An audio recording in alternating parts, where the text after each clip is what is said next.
Subluxation.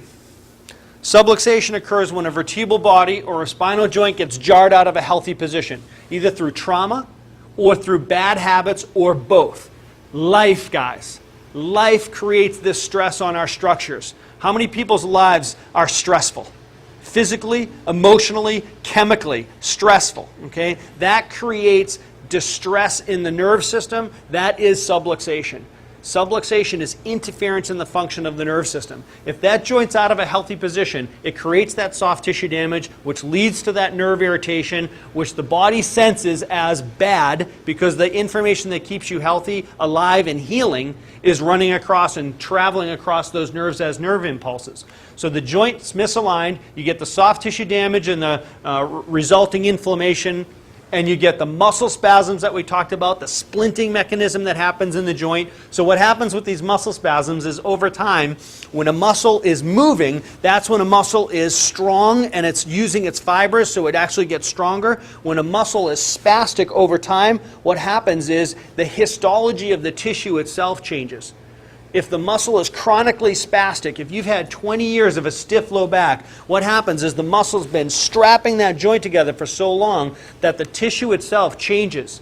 Muscle is filled with elastin and fibrin, and it's flexible and it likes to move a lot.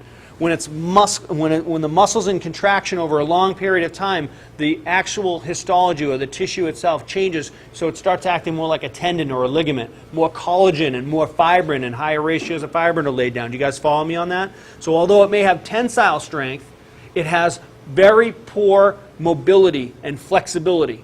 So you have a higher propensity towards aggravating that every time you try to challenge it through certain ranges of motion. Say yes if that makes sense to you. Okay. So chronic muscle spasticity leads to that tissue itself changing, and that problem begins to spiral downward. We get lost imbibition. Remember the hydraulic pump? What do we want? Fresh chicken or old dried up old chicken?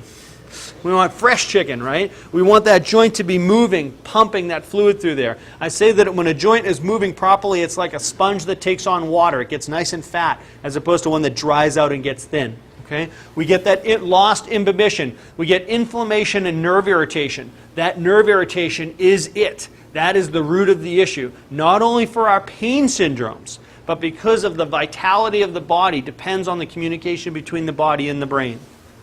You get joint fixation or movement deficiency syndrome. This was an expression that I heard coined by my friend Dr. James Chestnut, who's just a brilliant guy and just a key authority in wellness. Movement deficiency syndrome applies not only to what we're going to be talking about shortly, which is exercise or lack of activity and lack of exercise, but we're going to talk about intersegmental lost joint motion or movement deficiency.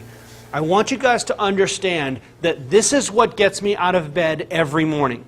The reason that Dr. Jesse, Dr. Nathan, Dr. Ryan, Dr. Camilla, the reason we put our hands on you is because you have lost proper joint motion in your spine. Not because your neck is stiff. God love you for that. Not because you got low back pain. Not because you have sciatica. The reason that we adjust you is because you've lost the vital, proper, healthy motion in the spinal joints. Let me help you understand what lost motion means to you. Hi, I'm Dr. Jesse Davis. I'm one of the chiropractors here at Franson Family Chiropractic.